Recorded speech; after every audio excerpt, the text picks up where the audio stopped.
ಅವ್ನು ಮಾಧ್ಯಮದ ಎದುರು ಹೋಗಿ ಅವನು ನನ್ನ ಸಮಸ್ಯೆನ ಹೇಳಿದ್ರೆ ಆ ಸಮಸ್ಯೆಯನ್ನು ಮಾಧ್ಯಮ ಇವತ್ತು ತೋರಿಸ್ಲಿಕ್ಕೆ ರೆಡಿ ಇದೆ. ಅದೇ ಅವ್ನು ನ್ಯಾಯಾಲಯದಲ್ಲಿ ಇಳಿದ್ರೆ ನ್ಯಾಯ ಅವ್ನು ಸಿಗತ್ತೆ ಅನ್ನೋ ವಿಶ್ವಾಸನ ಅವ್ನು ಕಳ್ಕೊಂಡಿದ್ದಾನೆ.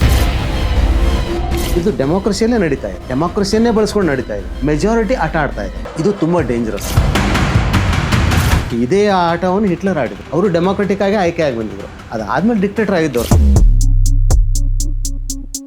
ತಮ್ಮ ಸ್ವಾರ್ಥಕ್ಕಾಗಿಯೋ ಸರ್ಕಾರದ ಒತ್ತಡಕ್ಕಾಗಿಯೋ ಅಥವಾ ಆರ್ಥಿಕ ವ್ಯವಸ್ಥೆ ಏನಿದೆಯಲ್ಲ ಅದನ್ನು ನಡೆಸಬೇಕಾದ್ರೆ ಒಂದು ಮೀಡಿಯಾನ ಅದಕ್ಕಾಗಿಯೋ ಅವ್ರು ಎಷ್ಟು ಬಗ್ಬೇಕಾಯ್ತು ಅದಕ್ಕೆ ಹೆಚ್ಚಿಗೆ ಬಗ್ಬಿಟ್ಟಿದ್ದಾರೆ. ಈಗ ಅದಕ್ಕೆ ಇಂಡಿಪೆಂಡೆಂಟ್ ಮೀಡಿಯಾಗಳದ ಅವರೇ ನಿಜವಾದ ಹೋರಾಟಗಾರ ಅನ್ಬೋದು. ಈಗ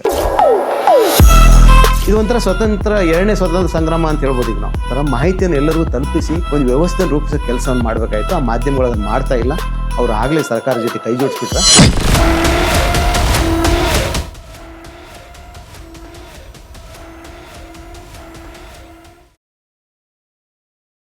ಎರಡು ಎಕ್ಸಾಂಪಲಿಂದ ನೋಡ್ತಾ ಹೋಗೋಣ. ಒಂದು ನಾವು 4 ಸ್ತಂಭಗಳು ಅಂತ ಹೇಳ್ತೇವೆ: ಶಾಸಕಾಂಗ, ಕಾರ್ಯಾಂಗ, ನ್ಯಾಯಾಂಗ ಮತ್ತು ಪತ್ರಿಕೋದ್ಯಮ, ಮೀಡಿಯಾ. ಕೊನೆಯ ವ್ಯಕ್ತಿಯ ಬಗ್ಗೆ ವಿಚಾರ ಮಾಡೋಣ. ಅವನಿಗೆ 2 ಫೈನಲ್ ಸೋರ್ಸ್ಗಳು. ಅವನು ಒಂದು ಸಲ ಓಟ್ ಹಾಕಿ ಒಬ್ಬ ರಾಜಕೀಯ ನಾಯಕನ ಆಯ್ಕೆ ಮಾಡಿರ್ತಾನೆ.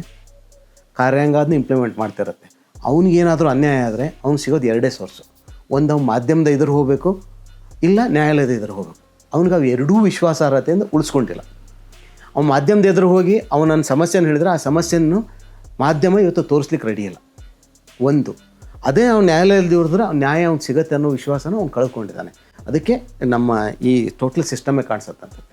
ಒಂದು ಶಾಸಕಾಂಗ ಎಲ್ಲ 3 ಮೇಲೂ ಪ್ರಭಾವ ಬೀರ್ಲಿಕ್ಕೆ ಶುರು ಮಾಡಿದರೆ, ಒಂದು ಭಯದ ವಾತಾವರಣ ಸೃಷ್ಟಿ ಮಾಡಿದರೆ ಹೇಗೆ ಆಗಕ್ಕೆ ಸಾಧ್ಯ ಅನ್ನೋದಕ್ಕೆ ಬೆಸ್ಟ್ ಉದಾಹರಣೆ ಇವತ್ತೇ ನಮ್ಮ ದೇಶ. ಇದು ಡೆಮೋಕ್ರಸಿಯಲ್ಲೇ ನಡೀತಾ ಇದೆ, ಡೆಮೋಕ್ರಸಿಯನ್ನೇ ಬಳಸ್ಕೊಂಡು ನಡೀತಾ ಇದೆ. ಮೆಜಾರಿಟಿ ಆಟ ಆಡ್ತಾ ಇದ್ದಾರೆ ಇಲ್ಲಿ. ಇದು ತುಂಬ ಡೇಂಜರಸ್. ಒಂದು ದೇಶಕ್ಕೆ ಮೆಜಾರಿಟಿ ಆಟ ಆಡಬೇಕಾದ್ರೆ, ಇದು ನಾವು ಇತಿಹಾಸದಲ್ಲಿ ನೋಡಿದ್ದೇವೆ. ಇದೇ ಆಟವನ್ನು ಹಿಟ್ಲರ್ ಆಡಿದರು. ಅವರು ಡೆಮೋಕ್ರೆಟಿಕ್ ಆಗಿ ಆಯ್ಕೆ ಆಗಿ ಬಂದಿದ್ರು. ಅದಾದಮೇಲೆ ಡಿಕ್ಟೇಟರ್ ಆಗಿದ್ದವರು ಆಯ್ಕೆ ಆಗಿ ಬಂದಿದ್ದು ಡೆಮೋಕ್ರೆಟಿಕ್. ಮೊದಲು ತಂದು ಎಲ್ಲ ಲಾಗಳು ಡೆಮೋಕ್ರೆಟಿಕ್ ವೇಲೆ ಲಾಗಳನ್ನು ತಂದು ತಮಗೆ ಬೇಕಾದಾಗ ಬಳಸ್ಕೊಂಡ್ರು. ಇವರು ಅದನ್ನೇ ಮಾಡೋ ಪ್ರಯತ್ನ ಮಾಡ್ತಾಯಿದ್ದಾರೆ. ಇಲ್ಲಿ ನಾವು ಏನು ಮಾಡಬೇಕಾಗಿದೆ ಅಂದರೆ, ಈಗಾಗಲೇ ಮುಖ್ಯವಾಹಿನಿಗಳು ತಮ್ಮ ಸ್ವಾರ್ಥಕ್ಕಾಗಿಯೋ ಅಥವಾ ಸರ್ಕಾರದ ಒತ್ತಡಕ್ಕಾಗಿಯೋ ಅಥವಾ ಆರ್ಥಿಕ ವ್ಯವಸ್ಥೆ ಏನಿದೆಯಲ್ಲ ಅದನ್ನು ನಡೆಸಬೇಕಾದ್ರೆ ಒಂದು ಮೀಡಿಯಾನ ಅದಕ್ಕಾಗಿಯೋ ಅವ್ರು ಎಷ್ಟು ಬಗ್ಬೇಕಾಯ್ತು ಅದಕ್ಕೆ ಹೆಚ್ಚಿಗೆ ಬಗ್ಬಿಟ್ಟಿದ್ದಾರೆ. ಈಗಾಗಲೇ ಅವರಿಂದ ಇನ್ನೇನು ನಿರೀಕ್ಷೆ ಮಾಡಲಿಕ್ಕೆ ಸಾಧ್ಯ ಇಲ್ಲ. ನಾವು ಈಗ ಏನಾದರೂ ದೇಶ ಅಕಸ್ಮಾತ್ ಇವತ್ತಿಗೂ ಒಂದು ಇನ್ಫಾರ್ಮೇಷನ್ ಸಿಗ್ತಾ ಇದೆ, ಒಂದು ಇನ್ವೆಸ್ಟಿಗೇಷನ್ ಆಗ್ತಾ ಇದೆ ಅಂದರೆ ಅದಕ್ಕೆ ಇಂಡಿಪೆಂಡೆಂಟ್ ಮೀಡಿಯಾಗಳದ ಅವರೇ ನಿಜವಾದ ಹೋರಾಟಗಾರ ಅನ್ಬೋದು. ಈಗ ಇದು ಒಂಥರ ಎರಡನೇ ಸ್ವತಂತ್ರ ಸಂಗ್ರಾಮ ಅಂತ ಹೇಳ್ಬೋದು. ಈಗ ನಾವೇನು ಸಿಪಾಯಿದಂಗೆ ಪ್ರಥಮ ಸ್ವತಂತ್ರ ಸಂಗ್ರಾಮ ಅಂದ್ವಿ, 47 ಸ್ವತಂತ್ರ ಸಿಕ್ತು. ಈಗ ಮತ್ತೆ ನಾವು ಆ ಸ್ವತಂತ್ರಕ್ಕೆ ಹೋರಾಟ ಮಾಡಬೇಕಾಗಿದೆ. ಯಾಕಂದರೆ ಎಲ್ಲೋ ಒಂದು ಕಡೆ ಕಳೆದು ಹೋಗ್ತಾ ಇದೆ, ಅದು ಮೆಜಾರಿಟಿಯನ್ ಆಗಿ ಕಳೆದು ಹೋಗ್ತಾ ಇದೆ. ಇದಕ್ಕೆ ಒಂದೇ ಪಕ್ಷ ಬ್ಲೇಮ್ ಮಾಡೋದು ಬೇಡ. ಅಕಸ್ಮಾತ್ ಇನ್ನೊಂದು ಪಕ್ಷಕ್ಕೂ ಈ ರೀತಿ ಅಧಿಕಾರ ಸಿಕ್ಕರೆ ಅವರು ಇದನ್ನು ಇದೇ ರೀತಿ ಬಳಸ್ಕೊಳ್ಳೋ ಸಾಧ್ಯತೆ ಇರುತ್ತೆ. ಇದು ಈ ಪಕ್ಷ ಬಳಸ್ಕೊಂಡಿದೆ, ಈ ಪಕ್ಷ ಅಲ್ಲ ಅಂತಲ್ಲ.